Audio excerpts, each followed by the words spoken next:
예배당이 참 예쁘죠? 저기 익산에 여산에 있는 어떤 예배당인데요. 저긴 눈이 잘 안 오는 곳이라고 하는데 어쩌다가 제가 주님의 은혜로 가서 눈 오는 날 저렇게 예쁘게 담아왔습니다. 저런 예배당 짓고 있으면 참 좋긴 할 것 같은데 목사님은 좀 외로운 것 같더라고요. 자, 우리가 이제 산상설교 혹은 평지설교라고 하는 주님의 이제 가르침을 이제 오늘 공부하게 되었습니다. 일단 마태복음에서는 왜 산상설교라고 하고 누가복음은 평지설교라고 할까? 이건 같은 말이에요. 사실은 같은 말인데 누가복음에 사용한 평지라는 말은 산 중턱에 있는 평지를 말해요. 그러니까 마태복음의 산상이라고 하는 것도 똑같은 자리인데 표현만 다른 거죠. 여러분 이해가 되시죠? 그러니까 누가복음의 평지설교는 이렇게 이해하셔야 돼요. 이게 평지가 아니고 이렇게 산 중턱에 있는 평지에 예수님이 서셨다. 이렇게 보시면 맞아요. 그리고 이제 거기 사람들이 이렇게 모여 있고 밑에 이제 사람들이 있는 정도로 이해를 하시면 참 좋을 것 같습니다. 근데 제가 사실은 이 누가복음 묵상도를 쓴 지가 얼마 안 됐어요. 근데 다시 누가복음을 설교하기 위해서 말씀을 준비하면서 이게 설교를 하기 위해서 말씀을 준비하지 않으면 이 말씀을 너무 피상적으로 알게 되는구나. 묵상글을 쓸 때도 제가 굉장히 치열하게 연구해서 쓰거든요. 그런데도 놓치는 게 너무 많더라고요. 그 대표적인 것이 오늘 지금과 그날이라는 개념입니다. 마태복음에서는 그냥 팔복이 쭉 나열이 돼 있죠. 그래서 심령이 가난한 자는 복이 있나 이렇게 돼 있고 점진적인 그런 모습으로 팔복이 나열이 되어 있는데 누가복음에서는 4개만 소개가 돼요. 4개만 소개가 되면서 반대로 화 있을진저 하면서 그 4개의 삶의 반대쪽에 있는 사람들 이야기가 소개가 되고 그러면서 굉장히 중요한 개념이 지금과 그날 그리고 복이 있도다. 이 복이 있도다는 마태복음에서도 중요한 표현이기 때문에 이제 마태복음에서 충분히 살핀 내용이지만 누가는 지금과 그날이라고 하는 탁월한 개념을 통해서 우리가 어떻게 살아야 될 것인가의 문제를 제기하고 있다는 것이 이번 말씀을 준비하면서 제가 굉장히 가슴을 치면서 깨달았던 내용입니다. 여러분 본문을 보십시오. 본문을 보면 누가가 지금 이게 눈을 들어 제자들을 보시고 하면서 21절에 지금 줄인 자는 지금 우는 자는 이 2번 나와요. 근데 문맥상 보면 20절에도 걸리고 22절에도 걸리고 다 걸린다는 걸 알 수 있어요. 왜냐하면 뒤에 보면 그러나 하면서 지금 배부른 자는 지금 웃는 자는 하면서 뒤에도 지금이 나오기 때문에 이 4가지 복, 4가지 화는 전부 다 지금에 걸려 있다. 그 지금은 언제죠? 뭘 지금이 언제? 지금이 지금이지. 그죠? 지금은 우리가 사는 현재예요. 그죠? 지금 우리가 사는 현재. 그럼 그날, 사실은 이 그날이라는 표현은 23절에서 가져왔어요. 그날에 기뻐하고 뛰놀라 하늘에서 너희 상이 큼이라. 근데 여기서 그날은 지금하고 똑같은 말이거든요. 사실은. 그런데 그날에 그러니까 여기 인자로 말미암아 사람들이 너희를 미워하고 멀리하고 너희가 이렇게 박해를 받고 그럴 때 그날에 기뻐하고 뛰놀라 할 때 이 그날은 이 23절에서는 지금 박해를 받는 그때 하늘에서 너희 상이 크다라고 해서 여기서 그날은 사실은 지금하고 비슷한 의미거든요. 그런데 가만히 문맥을 읽어보면 지금 우는 자는 복이 있나니 지금 너희가 웃을 것이요. 이건 말이 안 맞아요. 그죠? 맞아요? 안 맞아요? 지금 울고 있는데 지금 웃는다는 게 말이 안 맞잖아요. 그러면 지금 우는 자가 나중에 웃게 된다고 하는 그 사이에 공간이 있어요. 여러분 맞죠? 그리고 뒤에도 보면 화 있을진저 시리즈에도 지금 배부른 자여 너희는 줄이리로다. 그럼 지금 배부른 사람이 지금 줄이리로다. 말이 맞아요? 안 맞아요? 안 맞아. 그러면 여기 지금 배부른 사람이 줄이게 되는 건 언제죠? 그날이에요. 그날이 언제예요? 주님 다시 오시는 날. 심판하시는 날이죠. 그래서 사실은 23절에서 그날이라는 표현을 가져오기는 했지만 누가의 이 산상설교, 평지설교에서 가장 중요한 것은 지금과 그날 사이의 공간, 우리가 말세라고 부르는 시간입니다. 그럼 지금도 지금이고 내일 우리가 새로운 날을 맞이하면 그때도 지금이고 모레 또 새로운 날을 맞이하면 그때도 지금이니까 우리는 지금이 계속되는 거예요. 여러분 맞죠? 내일은 와봐야 오는 거예요. 그러니까 과거는 지나갔고요. 그러면 우리에게 지금이라고 하는 시간은 우리가 살아가고 있는 오늘, 현재 내가 살고 있는 시간을 의미해요. 그런데 그 지금이 모여서 뭐가 되냐면 그날에 주님이 우리를 어떻게 보실까에 대한 기준이 된다는 거죠. 여러분 맞죠? 그래서 지금과 그날 사이의 공간을 말세라고 부르는데 그 말세라고 하는 시간은 우리에게는 지금이 매일 지금의 시간인 거죠. 그러면 이 설교에서 지금 평지 설교에서 이 누가의 독자는 누구냐면 이방인들이에요. 우리들 같이 이방인들인데 마태복음의 독자는 유대인들이기 때문에 심령이 가난한 자는 복이 있나니 이렇게 썼지만 누가의 독자는 이방인들이기 때문에 그런 말을 쓰면 구약적인 배경이 없어서 조금 어려우니까 좀 떼내기는 했지만 내용적으로는 마태복음하고 똑같은 이야기를 하고 있다고 보는 거죠. 그런데 누가가 마태와 다른 것은 지금과 그날 사이의 공간을 계속해서 이렇게 살아야 한다 라는 것이 지금 이 누가가 전하는 평지설교의 핵심적인 키워드라는 거죠. 그래서 우리는 이 지금, 누가가 이야기하는 지금이라는 개념을 가슴속에 담고 지금 어떻게 살아야 되느냐. 그러니까 내일도 지금이고 지금도 지금이고 그죠?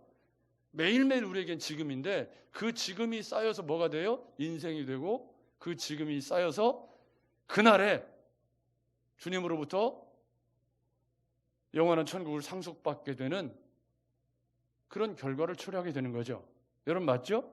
따라서 지금과 그날 사이에 어떻게 사느냐가 이 팔복의 내용이라는 거예요. 그럼 지금과 그날 사이를 어떻게 살아야 된다는 거예요? 이렇게 살아야 된다는 거예요. 여러분 보십시오. 보니까 사람들이 많이 찾아왔어요. 이 17절에 보니까 예수께서 산에 기도하러 가셨다가 제자들하고 내려오셨어요. 그 산 중턱에 이렇게 서셨는데 그 제자의 많은 무리와 예수의 말씀도 듣고 병 고침을 받으려고 유대 사방과 예루살렘과 두로와 시돈 해안으로부터 온 많은 사람들이 있더라. 그러니까 이 사람들은 다 뭐냐면 예수님께 뭔가 필요가 있어서 온 사람들, 주님의 도우심이 필요하고 만져주심을 기대하고 뭐 말씀도 듣고라고 껴놓긴 했지만 사실은 말씀보다는 어떤 병을 치료받거나 귀신을 내쫓거나 하는 어떤 현실적인 필요들 때문에 나온 사람들이죠. 그런데 그들에게 주님이 지금, 그러니까 이게 얼마나, 이게 지금 나온 사람들에게 지금이라고 말하는 거예요.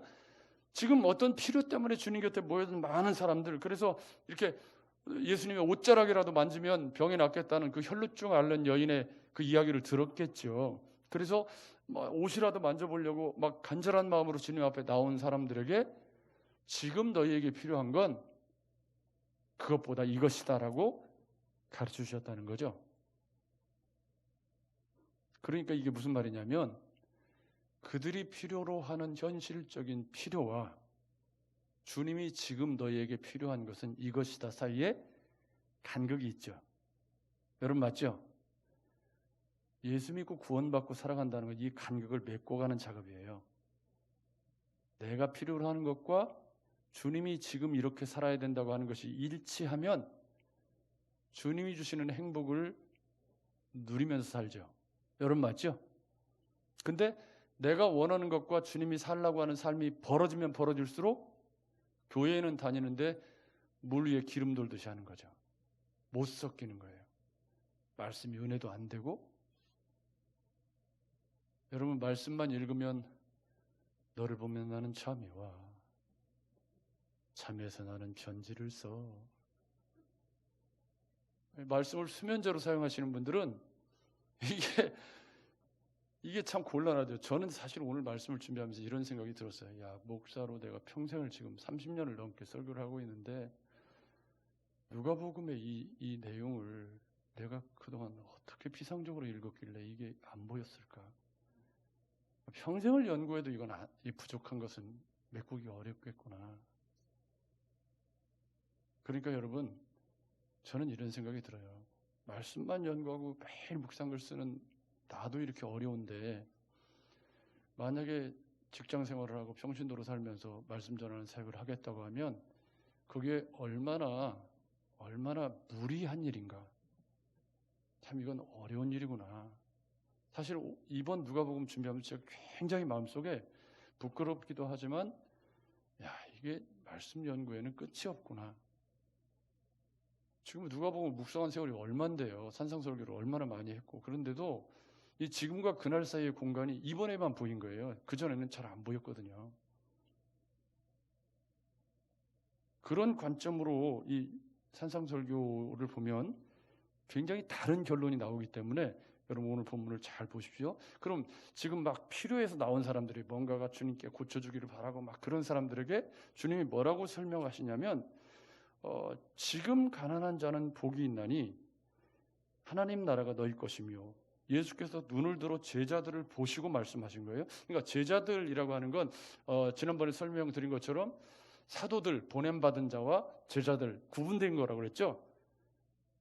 그런데 우리 주님이 우리도 세상에 보내셨다고 지난주에 제가 말씀을 드렸는데 이 제자들이라는 표현은 거기 모여든 사람들을 의미하는 거예요. 그러니까 여기서 제자들은 특별한 사람들이 아니라 어떤 필요 때문에 모여든 사람들이겠죠. 그들에게 주님이 이제 눈을 들어서 말씀을 하신 겁니다. 그러니까 지금 너희 가난한 자는 복이 있나니 하나님 나라가 너희 것이며 라고 할 때 주님이 이적과 기사를 베푸신 진짜 이유가 뭐죠? 이것을 가르치시려고, 이 하나님 나라 복음을 가르치시려고 그 일을 하셨다는 거죠. 그게 귀신 내쫓고 회복과 병 고치는 사역이 주님의 본질적인 사역은 아니고 희년이 이 땅에 도래했다는 증거인 것은 분명하지만 주님은 하나님 나라 복음을 자기 백성을 죄에서 구원해서 하나님 나라 복음을 생명을 얻고 더 풍성하게 하게 하시기 위해서 오신 거잖아요. 여러분 맞죠? 그래서 그들에게 하나님 나라 백성이 어떻게 살아야 되느냐라고 입을 열어 지금 가르친 내용인데 복이 있다. 여기서부터 우리 한번 생각을 해보겠습니다. 여러분 고개 들으시 저를 보십시오. 여러분은 복이 있다는 게 어떤 의미로 깨달으십니까? 혹시 복이 있다는 말을 부자 되세요 하고 같은 말로 이해하시고 있다면 그분은 성경이 말하는 복하고 내가 원하는 복 사이에 지금 혼동이 생긴 거예요. 세상 사람들이 복이라고 하는 건 뭐죠? 요즘에는 애도 잘 안 나니까 옛날에는 애들 잘 낳고 건강하게 잘 크고 좋은 대학 들어가고 또 뭐 하는 사업마다 형통하고 그래서 옛날에 간증, 이 기독교의 간증에 보면은 뭐 그냥 책을 한 번 읽었는데 머릿속에 다 막 들어와가지고 서울대를 막 수석으로 들어가고 뭐 졸업할 때까지 1등을 놓치지 않았고 뭐 이런 간증들이 굉장히 많았어요. 근데 여러분 여기 계신 분들 중에 혹시 그러신 분 계시나요? 자식들 중에 그런 사람이 있어요? 없죠? 그럼 우린 뭐야? 좀 이상한 거잖아요. 그분에게 그런 일이 있을 수는 있지만 그것이 보편적인 것은 아닌 거죠. 여러분 맞죠? 그건 정상적인 게 아니에요. 일반적인 삶이 아닌 거예요. 그러니까 그걸 복이라고 말하던 시절에는 그렇게 안 된 사람들은 교회에서 창피해서 고개를 못 들어요. 자식이 막 사업이 다 잘 돼야 되고 하는 일마다 다 잘 돼야 되는데 우리 자식이 행여나 어디라도 아프면 교회에다가 얘기를 못해. 왜요? 네가 잘못 살아서 하나님한테 심판받은 거야 라고 말할 거니까. 그러니까 복을 어떻게 생각하느냐가 굉장히 중요한데요. 여러분 맞죠?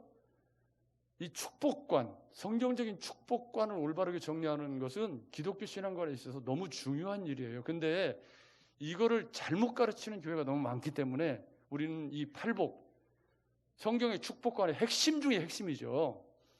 여기서 복이라는 개념을 올바르게 정리하는 것이 필요하죠. 왜냐하면 복이 있나니 복이 있나니 하는 이 말씀에서 복의 내용이 설명이 되는 거거든요. 여러분 맞죠?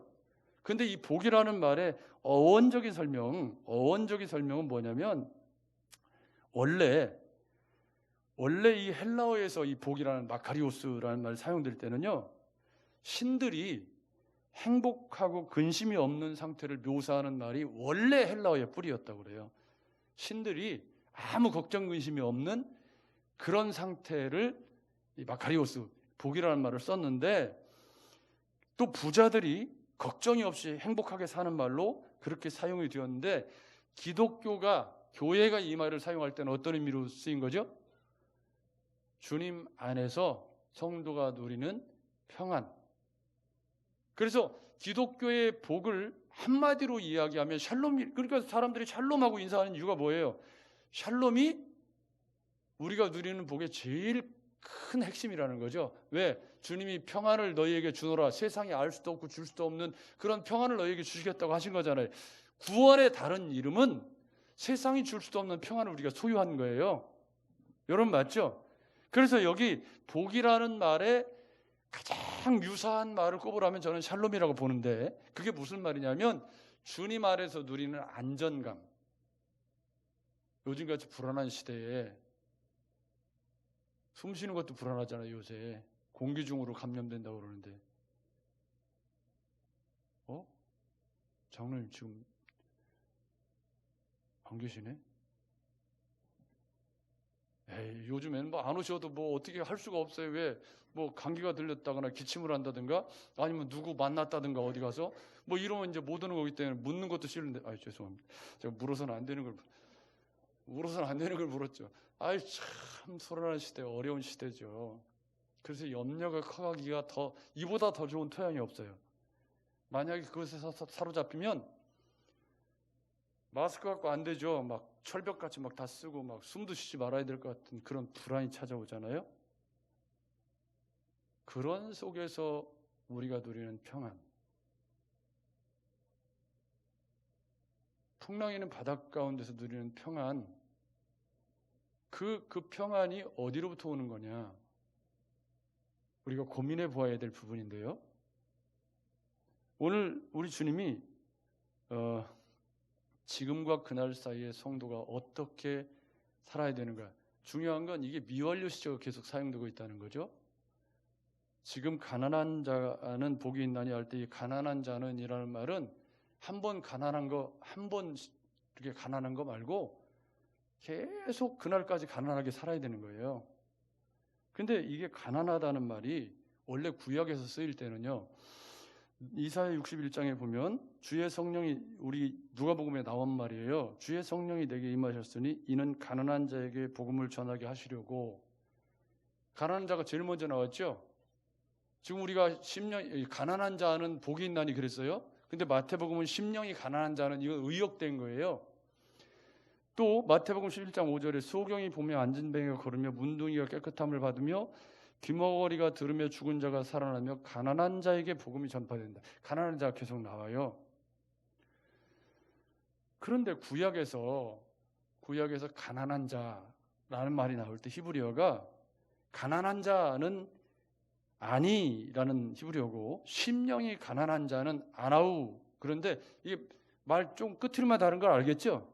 아니, 아나우, 이게 거의 똑같은 말인데 말 조금 끄트리만 다른데 이게 무슨 말이냐면 구약에서는 가난한 자, 그냥 가난한 사람이에요. 근데 가난한 사람이 가난하기 때문에 주님이 어서 속히 와서 나를 도와주기를 바라는 갈급한 마음이 그들에게 있었던 거죠. 여러분 무슨 얘기인지 이해가 되시죠?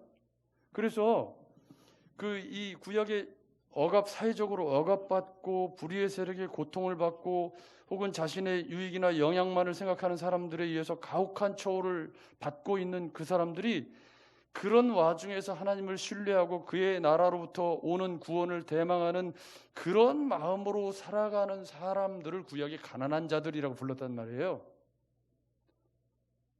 이것을 마태가 소개하면서 뭐라고 한 거죠?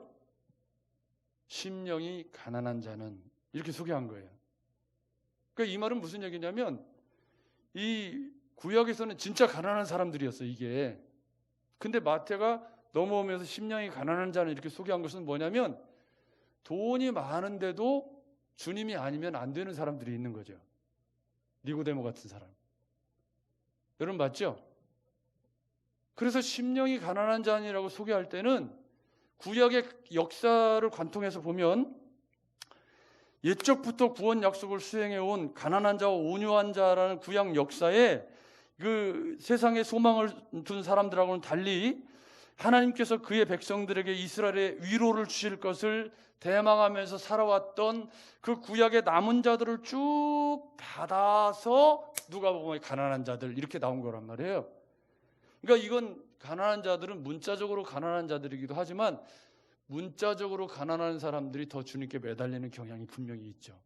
그거는 여러분 제가 중고등학교 시절에 교회 부흥회를 하거나 뭐 하면 그때 뭐 예배당에 가면 다 울어서 다. 왜 우는지 몰라. 예배당에 가면 다 울고 다 아닌가요? 그러셨죠 그때 옛날에. 왜 그랬을까요? 그때는 다 어렵게 살았기 때문에 예배당에 가면 그렇게 절실했던 거예요. 여러분 맞죠? 절실해서 그랬던 거죠. 그래서 가난과 심령의 가난은 어느 정도 연결되어져 있는 거죠. 그래서 부자가 바늘길을 통과하는 것보다 어렵다고 말씀하신 이유가 부자이면서 가난한 심령을 유지하는 건 굉장히 쉽지 않은 일인 거죠. 여러분 무슨 얘기인지 이해가 되시죠? 부자는 여기 그러나 뒤쪽에 보면 그러나 화 있을진저 너희 부요한 자여 너희는 너희 위로를 이미 받았도다 그러잖아요. 그럼 이게 무슨 말이냐면 부자는 주님이 그렇게 필요치 않은 거예요. 왜요? 돈으로 다 해결되고 뭐 내가 다 할 수 있는 거잖아요 대충. 그러니까 가난한 사람은 내가 잘 안 되니까 주님의 도우심이 더 필요한 거죠. 여러분 맞죠? 저는 어떻게 된 게 갈수록 목회 연수가 지나면 지날수록 설교 때문에 기도하는 시간이 훨씬 늘어가고 있어요. 아주 뭐 더 절실해지는 것 같고 이게 잘 전해지기를 위해서 정말 뭐 제 얼굴에 진실이 보이시죠? 진실의 미가 진짜 고민을 많이 하고 기도를 더 많이 하게 되는 것 같은데 주님이 더 그렇게 절박하게 하시는 것 같아요. 또 말씀을 더 올바르게 깨달아야 된다는 그런 절실함도 제게 더 이렇게 많이 생기는 것 같고 그러니까 이 가난한 자가 복이 있다라고 할 때 이 가난하다는 건 뭔가 삶이 절실한 거예요. 그래서 주님의 도우심이 필요한 사람들 그게 마태복음에서는 심령이 가난한 자라고 이렇게 설명을 했던 것이죠. 그래서 천국 복음은 처음부터 하나님의 백성들만을 위한 것이었는데 그 하나님의 백성들이 누구냐? 그 하나님의 백성은 주님이 필요한 사람들 구약 역사에 보면 남은 자들인 거죠. 여러분 맞죠? 그 사람들이 바로 주님이 오셔서 심령이 가난한 자는 혹은 누가복음에 가난한 자가 복이 있다라고 설명할 때 그 가난한 자들이라는 거예요. 그 사람들은 주님의 도우심이 없이는 살아갈 수 없는 거죠.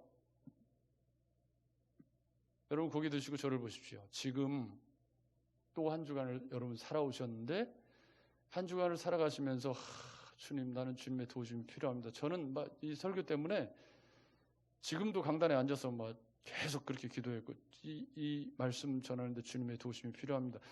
굉장히 절박하게 기도하고 지금 강단에 올라오는데요. 한 주간 살면서 그런 일이 전혀 없었다. 그 사람은 지금 부요한 자일 가능성이 많죠. 여러분 무슨 말인지 이해가 되시죠? 그러니까 가난하다는 건 나는 주님이 필요해요라고 하는 절실함이 있는 사람. 그래서 그런 사람들에게 복이 있나니 천국이 지금 하나님 나라가 너희 것이며 이 하나님 나라 천국인데 지금 천국을 누리는 길이기도 하고 이게 그날의 영원한 천국을 상속받는 의미도 있단 말이죠. 여러분 맞죠? 그러니까 지금 가난한 자로 계속 그날까지 살아간 사람이 영원한 천국을 상속받는 것이고, 또 지금 가난한 심령으로 사는 사람이 이 땅에 임한 천국의 어떤 기쁨을 누릴 수 있는 사람인 거죠. 주님이 주시는 위로, 주님이 만져주시는 경험, 도저히 내가 풀 수 없는 문제를 주님이 풀어주시는 그런 그 주님의 역사. 이건 주님이 필요한 사람들에게 주님이 주신 은혜죠. 여러분 맞죠? 근데 너무 부요해서 주님의 도우심 없어도 그냥 내가 능력으로 다 풀어갈 수 있는 사람들은 기도할 이유도 없고 주님이 절실하지 않은 거죠. 두 번째, 지금 우는 자는 복이 있나니. 여러분 왜 울죠? 사람이? 억울해서 울고 분해서 울고 성질나서 울고 우는 이유가, 그러니까 운다라는 말은 마태복음의 표현에 의하면 애통한다는 거예요. 애통한다. 그러니까 애통한다는 번역이 조금 더 좋은 것 같은데, 누가는 독자들이 이방인이기 때문에 애통한다는 표현을 쓰면 조금 어려울 것 같아서 운다라는 표현을 썼지만 내용적으로는 같은 내용인 거예요. 이게 뭐냐면, 거두절미하고 핵심을 말씀드리면 가난한 자하고 거의 똑같은 말인 거죠. 근데 조금 더 이건 어떤 의미냐면, 우는 건 이유가 있어서 우는 거 아니에요. 애들이 뭐가 필요해서 그냥 계속 징징대면서 쫓아다니면서 엄마 나 이거 사줘야 돼. 안 사주면 왜 쫓아다니면서 계속 징징대고 울잖아요. 여러분 맞죠? 주님 앞에 뭐가 필요해서 막 우는 거 아니에요. 그 운다라는 건 지금 뭔가가 절실한 건데, 애통하는 자가 복이 있다라고 할 때 이 애통이라는 것은 말씀대로 살기 위해서 우는 것을 의미하는 거죠. 가난한 자가 주님을 대망하는 그런 간절함, 주님의 도우심이 필요하다는 거라면, 이 애통이라는 건 내가 주님 말씀대로 좀 살고 싶은데, 주님 내가 이 좀 돕고 싶어요. 이거 좀 하고 싶어요. 주님 나 좀 이렇게 안 살고 싶어요 하면서 잘 안 돼서 그것 때문에 주님 앞에 눈물을 뽑고 주님 앞에 무릎을 꿇고 주님 앞에 나아가는 것이 운다는 거예요. 분통이 터져서 우는 게 아니고, 그러니까 조금 더 구체적으로 제가 여러 번 설명드린 것처럼 조금 구체적으로 말씀드리면, 여기 애통한다는 말은 내 안에 있어야 될 것이 없는 것 때문에 막 마음이 타들어가서 주님 앞에 우는 거예요. 내가 조금 더 나누고 좀 더 사랑하고 살고 싶은데 성질이 더러워요 내가. 그래갖고 말씀을 볼 때마다 주님 내가 이렇게 안 살았어야 되는데 내가 또 이렇게 막 못되게 굴었네요. 이게 깨달아져서 주님 내가 이렇게 살면 안 되는데요 하면서 우는 게 애통하는 거죠.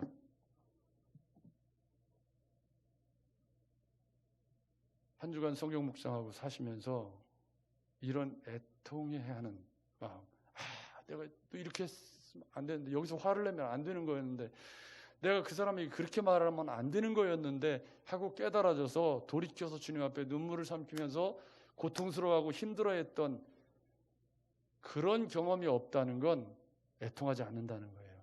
막 있는 대로 성질내고 저 하고 싶은 대로 살고 나는 뒤끝이 없어. 뒤끝이 없기는, 나는 뒤끝이 없지만 그 말에 상처받은 사람은 어떡하라고요. 나는 해 싸질르고서 죄송해요. 말이 세지네. 그래 놓고서 그 말에 상처받은 사람은 그 상처 때문에 밤을 그냥 꼴딱 새면서 고통스러워하는데 나는 뒤끝이 없대. 그러고서 그 사람이 힘들다고 말하면 미안해? 뭘 미안해? 미안하긴 미안한 게 아니죠. 애통하지 않는 그리스도인은, 아파하지 않는 그리스도인은 잘못을 돌이킬 줄을 몰라요. 그래서 이 애통은 필연적으로 말씀 묵상과 손을 잡고 있죠. 여러분 맞죠? 그러니까 내 안에 없어야 될 것이 있는 것 때문에 아파하는 것도 애통이고, 내 안에 있어야 될 것이 없는 것 때문에 힘들어하는 것도 애통이에요. 내 안에 있어야 될 것들이 있잖아요. 내가 조금 주님을 닮은 인격과 삶으로 살고 싶고, 조금 더 말도 좀 고상하게 했으면 좋겠고, 왜 나는 이 모양이지? 근데 그런 생각을 1도 안 하고 살고 있다. 말씀 앞에서 그런 애통해야 하는 마음이 내게 1도 없다. 그건 부요한 자죠. 본문에 보면 그러나 여기 부유한 자요. 그 다음에 지금 배부른 자요. 지금 웃는 자에 걸리는데요. 지금 웃는 자요. 이 웃는다는 말이 뭐냐면 애통해하지 않는다는 말이에요. 그래서 신앙생활을 하면서 내가 주님을 닮은 인격과 삶으로 살지 못하는 것 때문에 울고 그것 때문에 주님 앞에 무릎 꿇는 경험이 없다는 건 말씀 앞에 진지하지 않다는 거죠. 그런 사람이 좋은 그리스도인이 될 가능성은 없어요. 맨날 상처 주고 다른 사람들 힘들게 하면서도 나는 아무 문제가 없는 거예요. 왜? 나는 정의라고 생각하니까. 근데 여러분, 진짜 정의는 뭐냐면 그 사람이 아프지 않도록 내가 그리스도인이기 때문에 말을 잘 돌려서 우위에서 하는 것이 그게 그 사람이 상처를 안 받고 복음의 영광을 가리지 않는 길이기 때문에 그렇게 생각하고 말을 거쳐서 하는 거죠. 여러분 맞죠? 근데 막 나오는 대로 막 해놓고서 상처 줘놓고서 나는 뒤끝이 없어. 아니고 그 애통을 안 하는 거예요. 그건 그 문제 때문에 내가 애통해하면서 그렇게 말하지 않으려고 노력하는 그 과정이 뭐예요? 애통하는 자가 복이 있다. 내가 어떤 것에 욕심이 굉장히 약해요. 근데 이 문제가 너무 약한데 이것 때문에 이걸 고치려고 애를 쓰는데 잘 안 돼요. 그래서 주님께 기도하는 마음이 뭐예요? 애통하는 거죠. 담배 아마 제일 끊기 어려운 게 아마 저는 이제 평생 안 피워봐서 모르지만은 그렇게 어려운가 보더라고요. 술보다. 술과 담배는 같이 붙어 있죠. 근데 여러분 예수 믿고 담배 피우는 게 뭐 구원하고는 상관이 없죠. 사실 담배 핀다고 천국 못 가는 건 아니에요. 그럼 열심히 피우세요.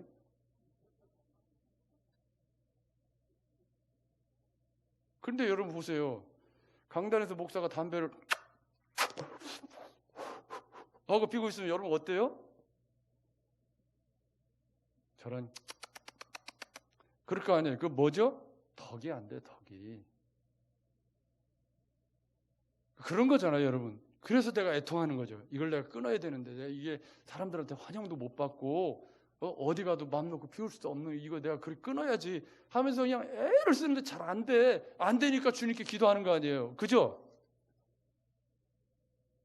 아무도 대답을 안 하네. 애통해하지 않는 그리스도인은 변화가 없어요. 그리고 여기 본문에 복이 있나니 위로, 주님의 위로가 없어. 그렇게 애통하는 사람이 주님이 만져주신 위로를 경험하는 거 아니에요? 여러분 맞죠? 그게 이 땅에 임한 천국의 모습 아니에요. 그런데 지금 웃는 자는 그거 안 되는 거죠. 그 다음에 뭐죠? 오늘 본문에 보면 지금 우는 자 말고 아이고 왜 지금 줄인 자는 이 줄이다라는 것은 마태복음에 의하면 의에 줄이고 목마른 자는 이렇게 돼 있어요. 그죠?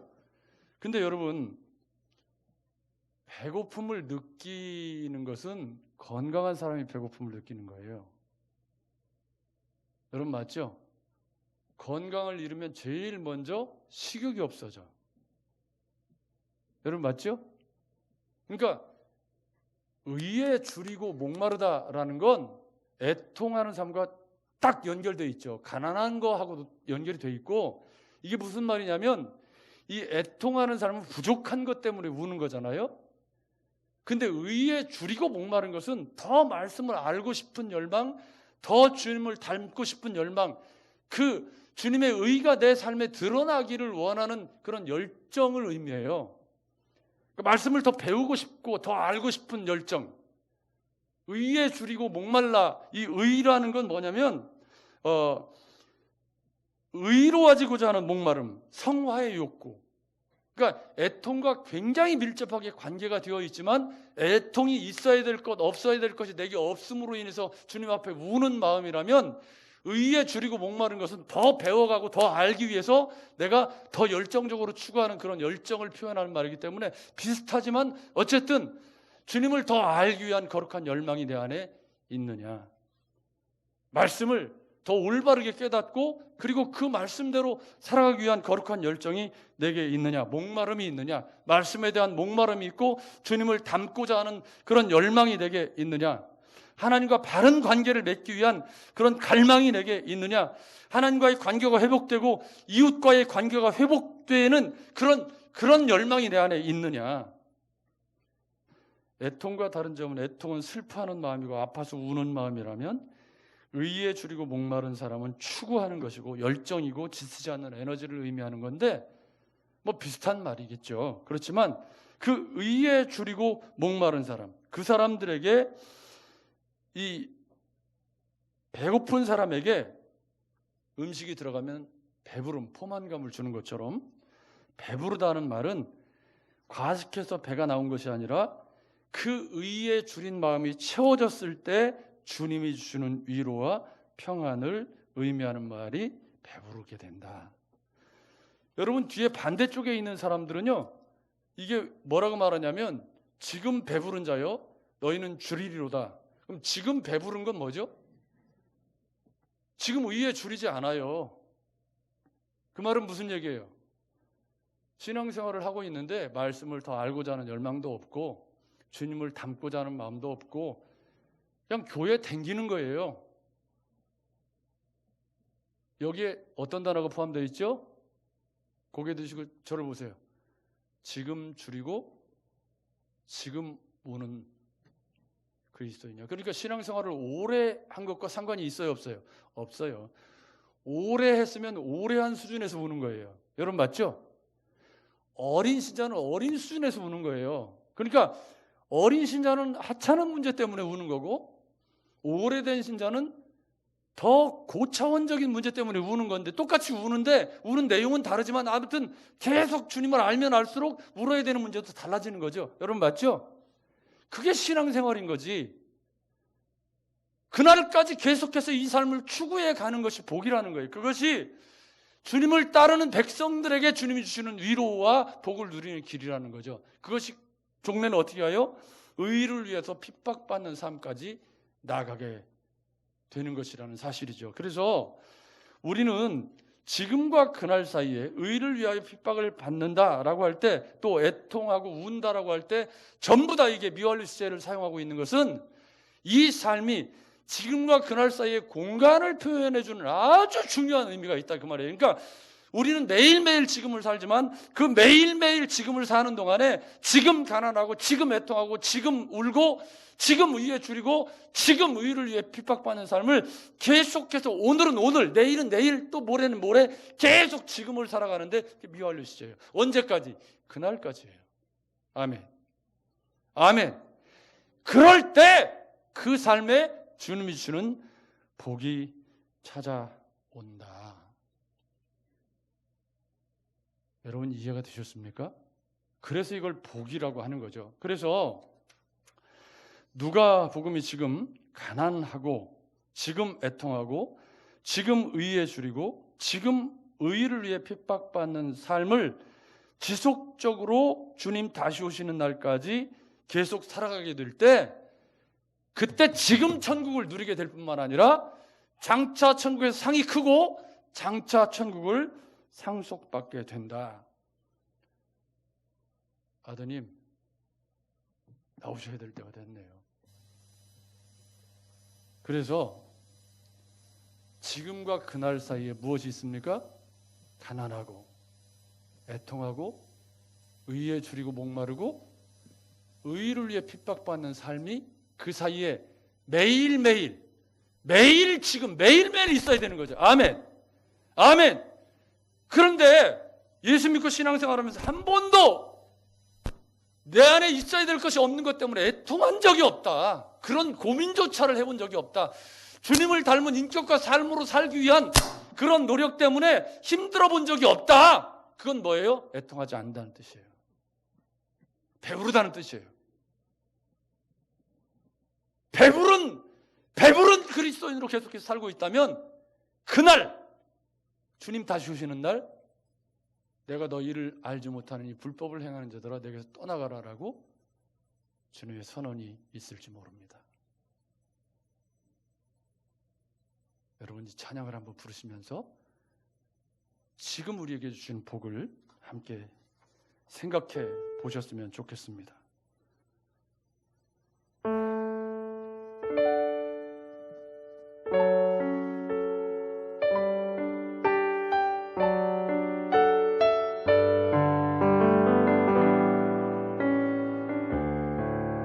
화려하지 않아도 정결하게 사는 삶, 가진 것이 적어도 감사하며 사는 삶, 내게 주신 작은 힘 나눠주며 사는 삶, 이것이 나의 삶의 행복이라오.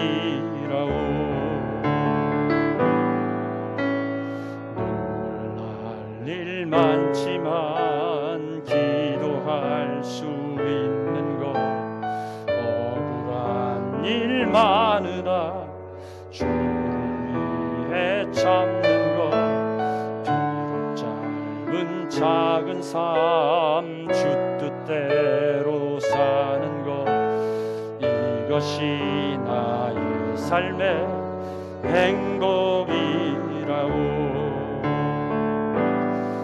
이것이 행복이라오. 세상은 알 수 없는 하나님 선물, 이것이 행복이라오. 하나님의 자녀로 살아가는 것, 이것이 행복이라오.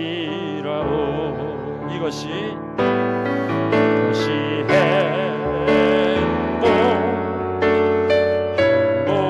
행복이라오. 세상은 알 수 없는 하나님 선물, 이것이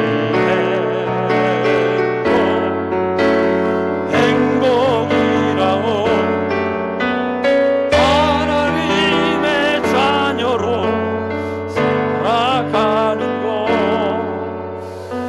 이것이 행복이라오. 이것이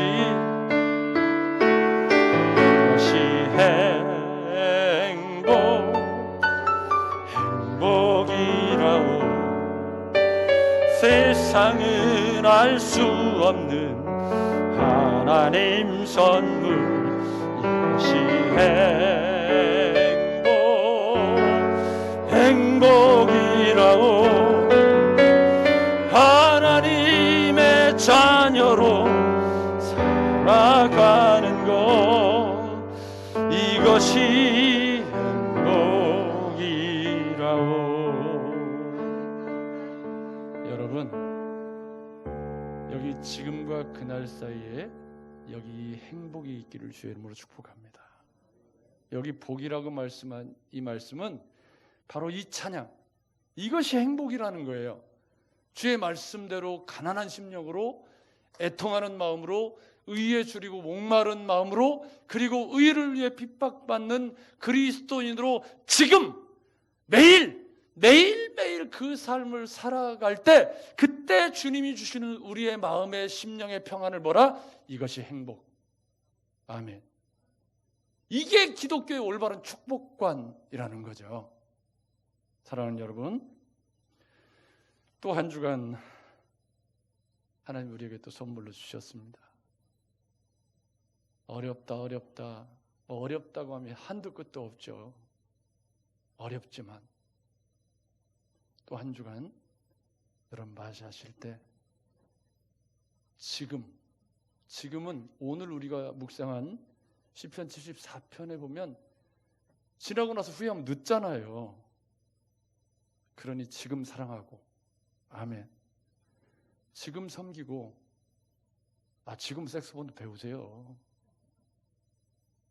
지금 한 살이라도 어릴 때 운동도 좀 하고, 지금 조금 나눌 수 있을 때 나누고, 나중에 나눈다고 하지 말고, 나중에 못 나눠요. 나중에 뭐 이과인디? 못 나눠. 있을 때 좀 나누고 지금 그 지금이 모여서 뭐가 돼요? 그날이 되죠. 아멘. 여러분, 지금과 그날 사이에서 이 행복, 세상은 알 수 없는 하나님 선물, 그 행복, 하나님의 자녀로 살아가는 그 행복, 이 한 주간도 마음껏 누리시는 저와 여러분들이 되시기를 주의 이름으로 축복합니다. 좋으신 하나님.